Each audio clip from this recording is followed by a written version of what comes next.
Imagine stepping into a modest home in a Khmer village at dawn. The air is cool, a thin ribbon of incense rises from a small brass bowl, and on a low wooden shelf, a Buddha image rests beside a faded family photograph and a bowl of fresh fruit.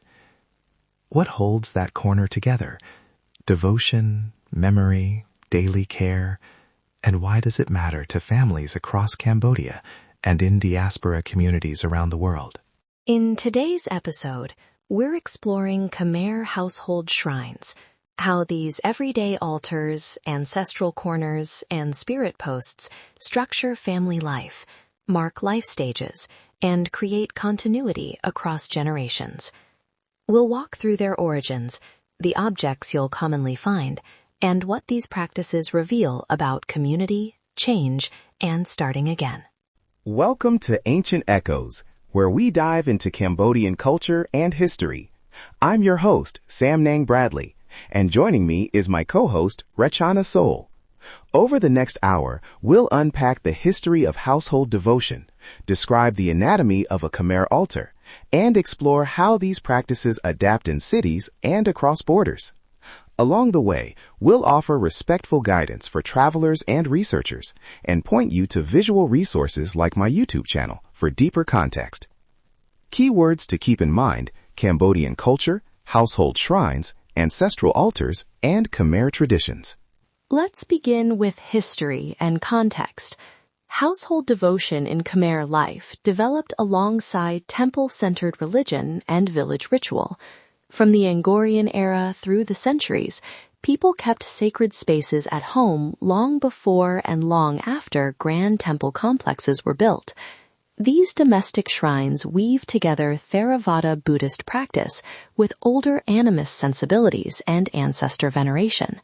The result is a lived syncretism, forms and meanings that blend reverence for the Buddha, respect for local spirits, and ongoing care for family ancestors. The layers matter here. Each practice answers a different kind of need: protection, gratitude, continuity. Anthropological studies and oral histories show that household shrines were often the first place children learned how to mark important days, offering food, lighting incense, listening to elders chant short blessings. Over time, household altars became sites of moral education, where ideas about generosity, reciprocity, and family duty were passed down. That's where culture lives, in these small, daily acts that teach what matters most. Now, let's unpack the anatomy of a typical Khmer household shrine. You'll commonly find a central Buddha image, sometimes gilded, sometimes a simple wooden carving, placed on a raised platform. Nearby, small bowls or plates hold daily offerings: fruits, sticky rice, or a cup of water. Incense sticks and a candle mark the ritual moment. Cloth, often a piece of saffron or colorful silk, can drape the shelf or hang behind the image.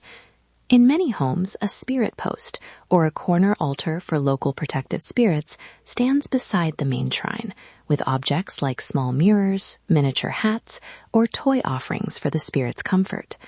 Each item has meaning: the food for nourishment and generosity, the incense for communication, and the cloth as a sign of respect.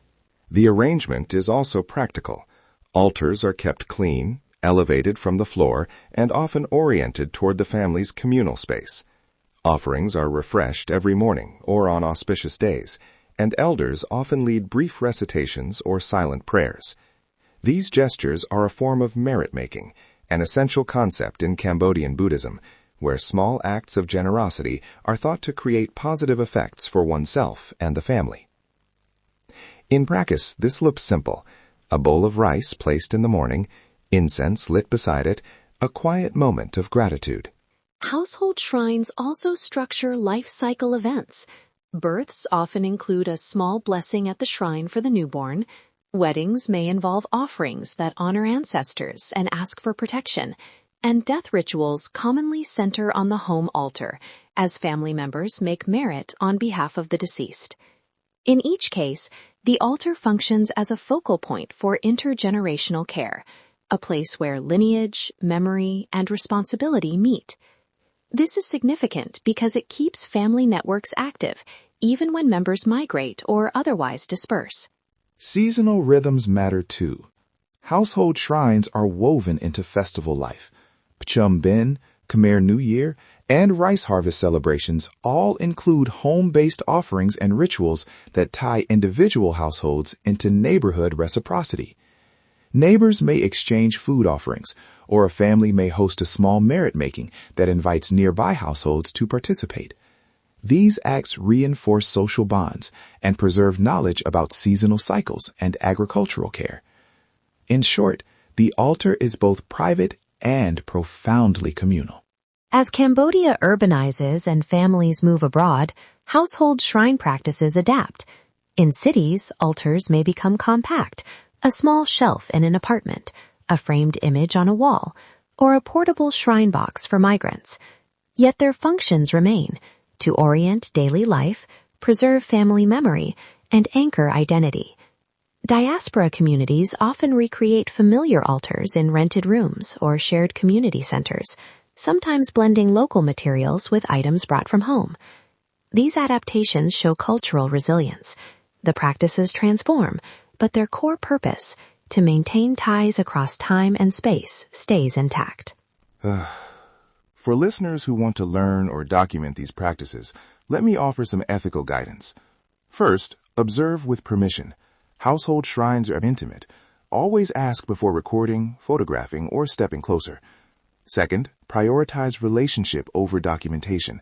Build trust, listen to elders, and allow communities to guide how their heritage is shared. Third, avoid prescriptive or exoticizing language. Use community-led sources and partner with local cultural organizations when possible. If you're a traveler, a simple, respectful gesture, bowing your head, removing shoes if invited, keeping your voice low, speaks loudly. From a cultural standpoint, the evidence shows us that ethical engagement preserves dignity. If you are a researcher, seek prior informed consent and share findings back with the community.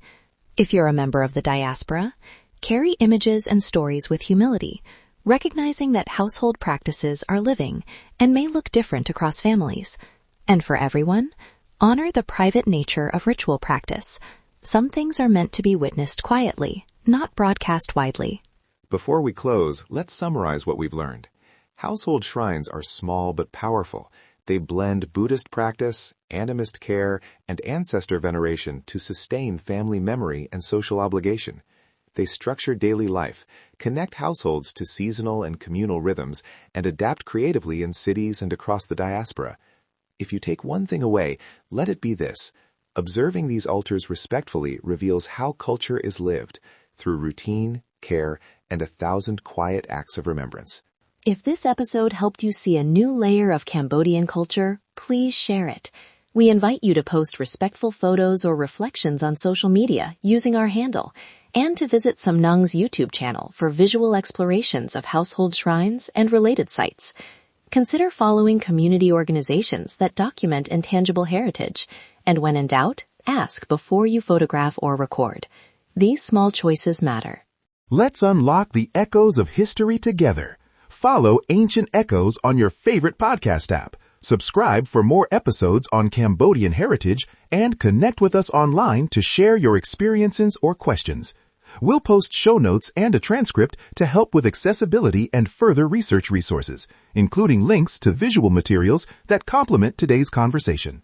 Gentle outro music fades in softly. That brings us to the end of this episode of Ancient Echoes. We hope these stories helped you see Cambodian history and culture in a deeper, more human way. The echoes of the past live on in people's voices, memories, and everyday lives. Thank you for listening and for making space for these stories. You can also connect with us and share your own stories or questions at our social handle or website. We'd love to hear how these echoes sound in your life.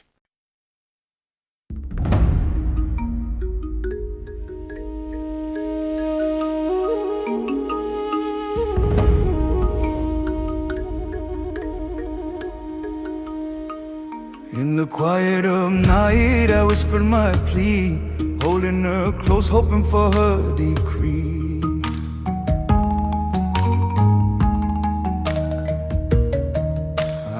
I called upon spirits, asked them to guide, to take her heart and lead her by my side. So I drew her near, traced her brow so fair, my sight this way.